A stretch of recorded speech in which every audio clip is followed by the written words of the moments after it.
Amados, eu quero saudá-los com a paz que é em Cristo Jesus. Amém. Amém. E dizer que estou feliz de estar na presença do Senhor juntamente convosco. Glória a Deus.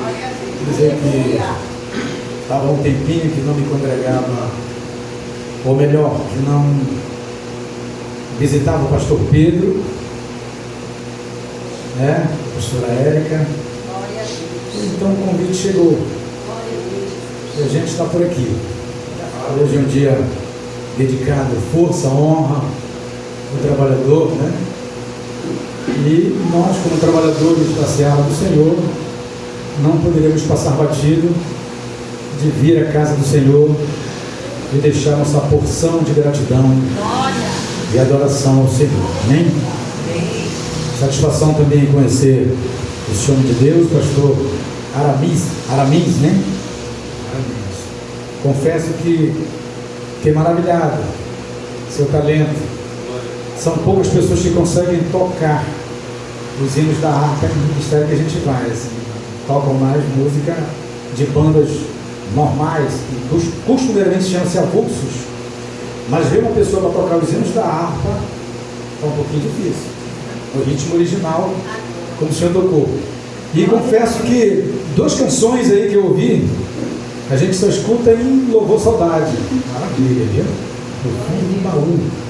Isso aí é coisa do céu. Amados, vamos ler um pouquinho.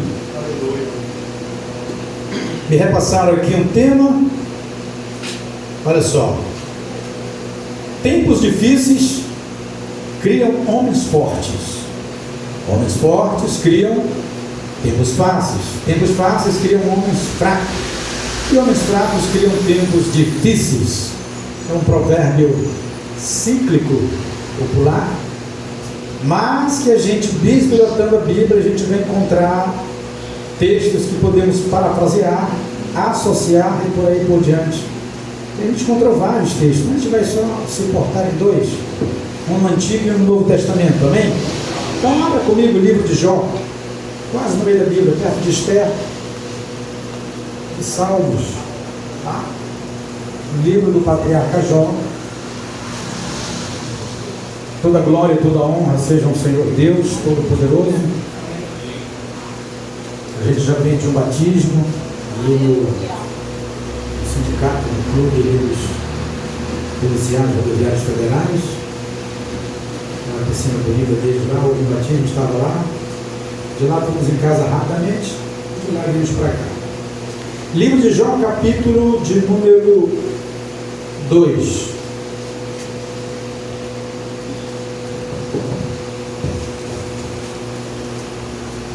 Capítulo de número 2, versículo 13. Diz assim: livro de Jó.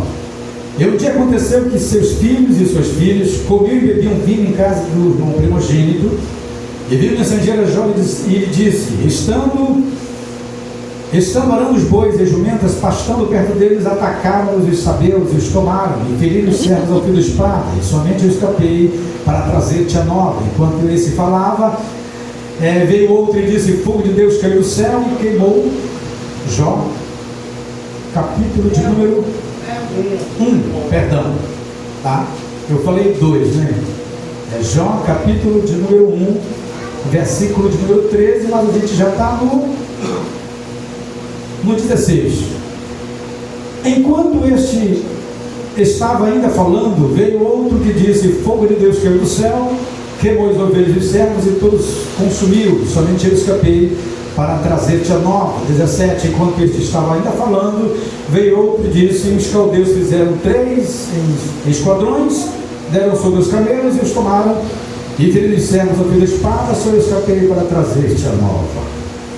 Enquanto este falando, veio e disse assim: os teus filhos e tuas filhas estavam comendo e bebendo vinho em casa do irmão primogênito, e eis que um grande vento que veio do lado da banda do deserto deu nos 4 cantos da casa, o qual caiu, mataram jovens, morreram, e somente eu escapei para trazer-te a nova.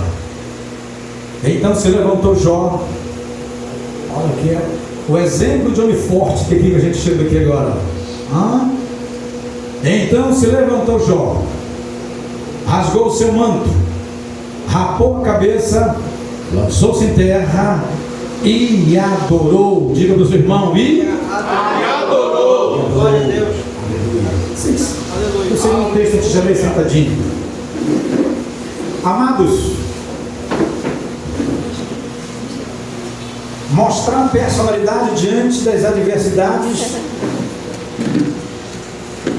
não é fácil. Dá glória a Deus quando a geladeira da despensa está cheia.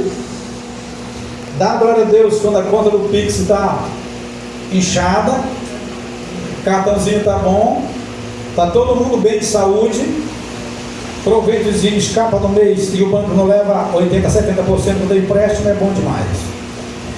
Mas quando os proveitos vêm resíduo, a geladeira parece a cozamba, só água, no Pix não tem nada, o negócio aperta, fica difícil dar glória a Deus. Tempos difíceis criam homens fortes. Quem é o responsável por dificultar a vida humana na terra? Responda categoricamente, rapidamente. Quem é? Satanás. O agente maior da tentação, inimigo declarado de Deus e dos homens. Satanás, ele tem uma capacidade extraordinária de desestabilizar o gênero humano na terra. Isto desde o Éden. Quando ele observa que tudo tem paz, ele usa sua instrumentalidade para desarticular, desestabilizar. E Jesus falou isso. Nos seus 3 anos e meio de ministério, ele deixou rapidamente o papel, o ofício, a função de Satanás.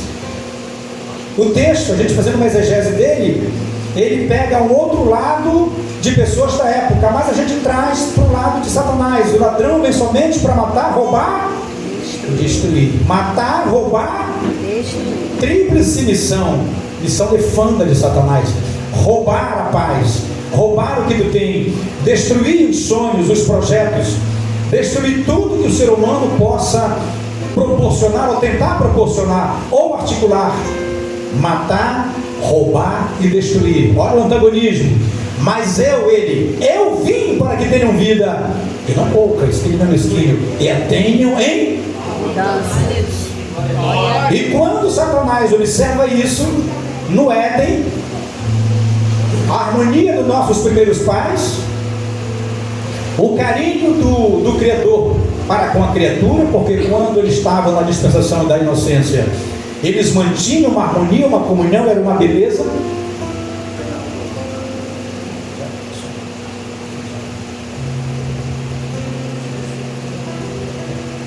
E aí o que é que ele faz? O que dá a entender Moisés escrevendo Gênesis? Ele observa o movimento do casal para exatamente desestabilizar e começar a impetrar as mazelas dele na humanidade através do primeiro casal. É por isso que Paulo, escrevendo carta, ele disse que assim como em Adão todos morreram, assim em Cristo todos serão vivificados, dando o exemplo do segundo Adão e fazendo rapidamente uma comparação do primeiro Adão para o segundo Adão, o Adão mesmo que foi esposo de Eva, nosso pai pela raça humana, e Jesus Cristo, caracterizando o segundo Adão de forma espiritual. A mesma coisa aconteceu com Jó. Amados, a gente fala de 2 etapas rapidamente que vem tentar desestabilizá-lo. Mas eu lembro do texto paulino da igreja de Éfeso, no capítulo 6, quando ele coloca as armaduras de Deus para a igreja mais arrumada na Bíblia, na província da Acaia, naquele tempo. Ele fala que para a gente hoje, porque a Bíblia, ele disse Paulo que tudo que foi escrito, escrevendo carta à igreja de Roma, tudo que foi escrito para nossa ensino foi escrito para que pela paciência e consolação das escrituras tenhamos esperança. Então é para nós hoje em dia. Aleluia. Sede fortalecidos no Senhor, e na força do seu. poder, Não é na força da academia, não é na força da testosterona, não é na força estatal, do poder estatal, não é na força do fogo, é na força do Senhor. glória a Deus, Revestimos de toda a armadura de Deus, para que possais, lá vem ele mexer com o texto aqui, tem vários textos que falam de tempos difíceis, para que possais resistir no dia mal. Dois tempos na vida de Jó. Primeiro tempo, Satanás ele é treinado e usa a sua habilidade nefanda para desestabilizá-lo, tomando seus bens. Aí você viu o primeiro depoimento da palavra de Deus, quando o primeiro mensageiro diz: olha, estando assim, assim, assim aconteceu, só eu cheguei para trazer essa nova. Olha essa nova trágica. Estava assim, assim, e tudo aconteceu, tudo desfavorável. Sou eu, escapei para trazer-te a nova. 2. E ele vai conferindo. E a estrutura de Jó estava moldada por Deus. Jó, ele conseguiu resistir estando em tempos, em dias difíceis. E no final, Satanás queria ouvir uma blasfêmia, uma agressão direta ao Supremo Ser. Nu saí do ventre da minha mãe. Essa aqui já foi a segunda. A primeira, Jó, ele ouve tudo isso. Depois ele diz, a Bíblia diz que ele agrediu a Deus. Ele se prostra e adora. Aqui ele traz um exemplo para nós de que há possibilidade de nós adorarmos a Deus nas adversidades. Aleluia. Como fala o hino 302. Para a gente não... Quem que lembra do hino 302? No mundo murmura-se tanto entre os que cristãos dizem ser. Em vez de louvores há pranto, fraqueza em lugar de poder. Murmuram assim no deserto, em mar Israel murmurou.